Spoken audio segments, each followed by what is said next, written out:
I figured since Henry was about halfway through the child stage, that would mean at least 10 years have passed. So we're in the S now. The 1900s means we get to remove the off-the-grid trait. We get indoor plumbing, lamps, a lot of them, wallpaper, and upholstery. I may have went a bit overboard with the wallpaper. We also get a phonograph to listen to classical, lullaby, and Baroque music. Eleanor has finally aged up to an elder, so she will really have to take it easy. Her grandkids still need her. Everyone was very happy. Even Louis started to help on the farm. Charles was even teaching Henry to fish.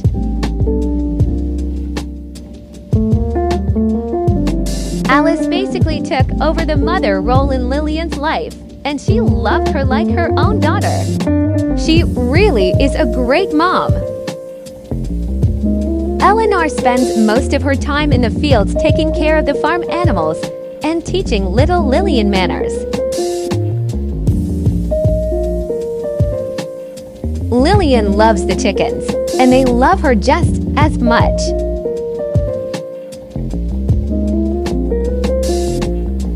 It was Louis' birthday, so he brought Henry and Lillian to the park to spend time together. At one point, he had never wanted children. But ever since Jacqueline left, he has really grown to love them both and no longer has any resentments towards them. We had back-to-back birthdays for both Lillian and baby Josiah.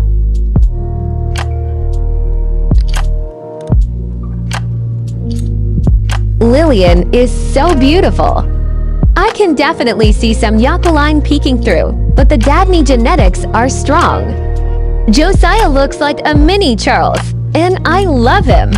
Alice got a letter from her family, and her father passed away. While at the memorial, she discovered she was pregnant again. The governor does not like Louis as a person, like at all. However, Louis is a level-to celebrity with a pristine reputation and basically a rising star in the political world. So the governor offers his daughter's hand in marriage in exchange for the two becoming political allies. Louis accepts, even though they dislike each other, because that level of promotion can really boost his career. On a side note, the beautiful Eleanor has a date with a suitor of her own. His name is Caesar, and he is also a widow. The two met at one of Louis's events, and he's been asking for a date ever since.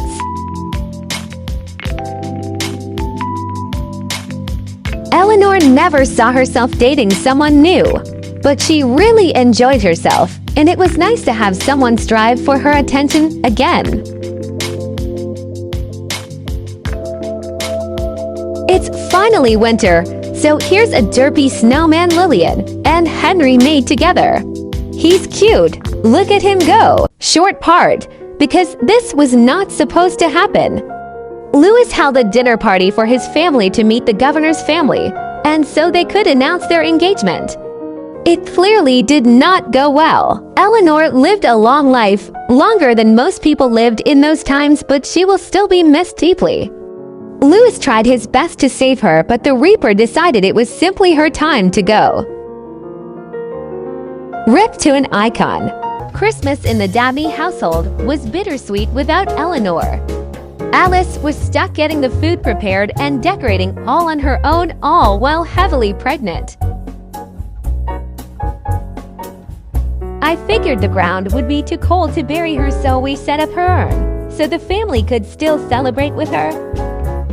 They invited the Smiths over to try and make up for the previous party. Everyone was introduced, and Louis and Janine announced their engagement. Surprisingly, it was a success, and everyone survived. But Christmas wasn't over for the Dabneys. They had one final visitor. Louis sat the family down at the table, wanting to give Jacqueline a chance to speak.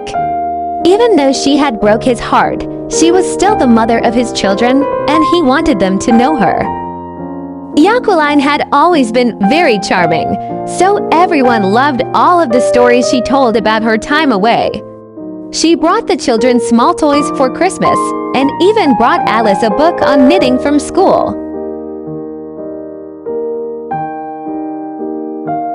Lillian and Henry shared small looks of disbelief as she told her stories, not completely buying what she was saying. Neither of them knew her, and from the stories their grandmother told them they didn't want to. Things began to get heated between Jacqueline and Louis, so Alice sent the kids to sleep and gave the two some time alone to talk things out. Louis still had a lot of anger towards her, but there was a part of him that had never stopped loving her. Jacqueline convinced him that she had never stopped loving him, and that the only reason she left was because Eleanor demanded it.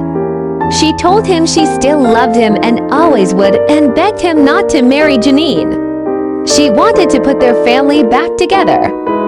Unable to resist her charms, things between Louis and Jacqueline heated up once more. Luckily, Alice went into labor and distracted the two from what almost happened. As soon as things got a little complicated though, Jacqueline dipped out and left Alice to deal with her labor alone.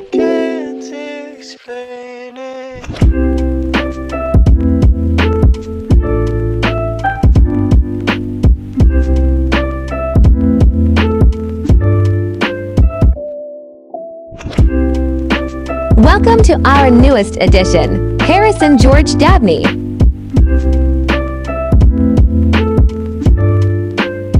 Louis hosted a charity benefit party and invited Jacqueline. He wanted to spend every second with her now that she was back. They snuck off into the corner and were caught by the worst possible guest, the father of the woman that Louis was currently engaged to. The governor was furious and refused to let Louis get away with openly disrespecting him. He demanded that Louis either wed his daughter, or the deal was off, and he would do everything in his power to ruin Louis' career. When he returned home, he and Henry sat down for their nightly talk. Henry told him that he only wanted him to be happy, and reminded him of how sad he was last time Jacqueline left him.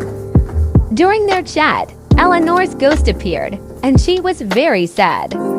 It was almost like she could see her son making bad choices. Eleanor was the only one who knew Jacqueline's secrets, and they died with her. Right? Anyways, here is some adorable wholesome Charles and Alice content because they are very cute and still very much in love with each other.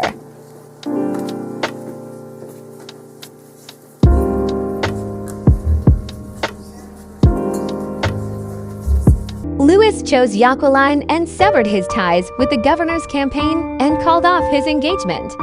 He wanted his family back, and that was worth more to him than a campaign. Of course, she hadn't told him that she was on academic probation or that she had never attended a single course of university that he paid for. She didn't tell him that she took the money and ran off with a friend she met and that she had later fell in love with.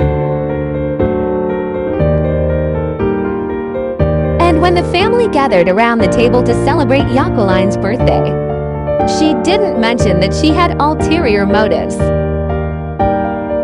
So when night fell on the house and the family all went to sleep, Jacqueline's lover came over and the two ran off into the night, taking with them all of the household funds and every penny left of Alice's dowry. New Year's Eve arrived. The betrayal of Jacqueline was still fresh. Alice still had a bit of hopefulness left as she discovered she was expecting again. Louis, on the other hand, had been left with two gifts from the love of his life: a broken heart and an itch. To top off his misfortune, the governor had followed through with his word and used every outlet he could to diminish Louis' reputation in the public. Alice's main concern was the children.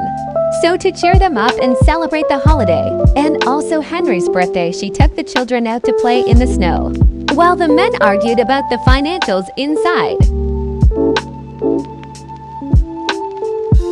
Henry aged up, and I don't know who that is, But after a quick makeover and some magic, he turned back into the heartthrob I remembered. He's definitely Louis' son. Now that they no longer had the funds, the family could not pay for Henry to attend high school. He is still eager to learn through reading. Louis brought Henry down to the bar to celebrate his birthday by having a drink together. Louis had an amazing time introducing his son to the locals and was very proud of the man Henry was becoming. They chatted with a few of the locals, and together they started to repair Louis' tarnished reputation. Both Harrison and Josiah aged up, and they are so adorable. I need to go CC shopping for more boy clothes, so they may get makeovers soon.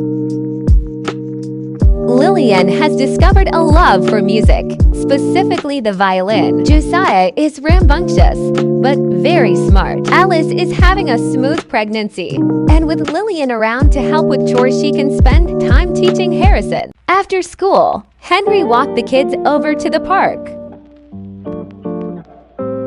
Henry met a couple of girls around his age, including one named Dorothy that he seemed to be crushing on. She seemed to be in a rush, so they didn't get to talk very long, but she definitely left an impression. Baby time. Charles and Alice's first baby girl? Make that twins. And it's another girl. Their full names are Mercy Eleanor Dabney and Etheline Ruth Dabney. Just like the boys, they get their middle names from Charles and Alice's parents. Alice has safely made it through 3 pregnancies, and she is still very happy despite all of the stress she's been through. She loves being a mother, she loves keeping up with the housework, and of course she loves her husband. But there's a small part of her that still feels underwhelmed, like something is missing. Charles encourages her to start a club with other women, so that she can socialize with women who may be struggling with the same thing. She's reluctant, but agrees.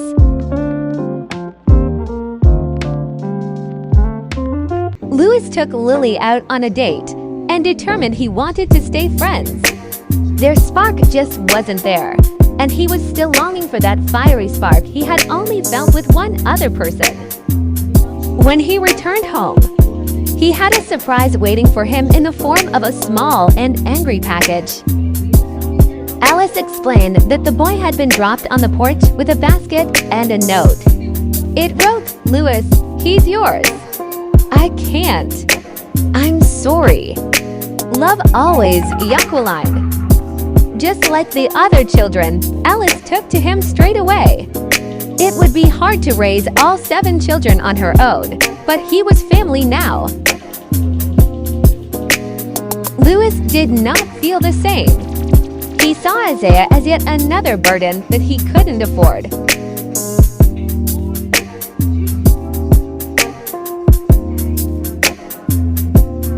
We started the challenge off with Eleanor and James, and their 2 boys. Louis married Jacqueline, and they had Henry, and much later on Isaiah. Lillian was also conceived during their marriage, but she is technically Louis' sister. Yes, Jacqueline slept with his father. Anyways, Charles married Alice, and they have 4 children: Josiah, Harrison, and the twins Etheline and Marcy. Alice has a large family too. Her father passed away, but her mother has since remarried. Her twin sister and her oldest brother have both married.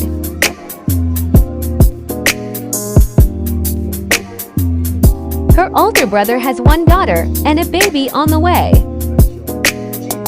We are starting the 1910s.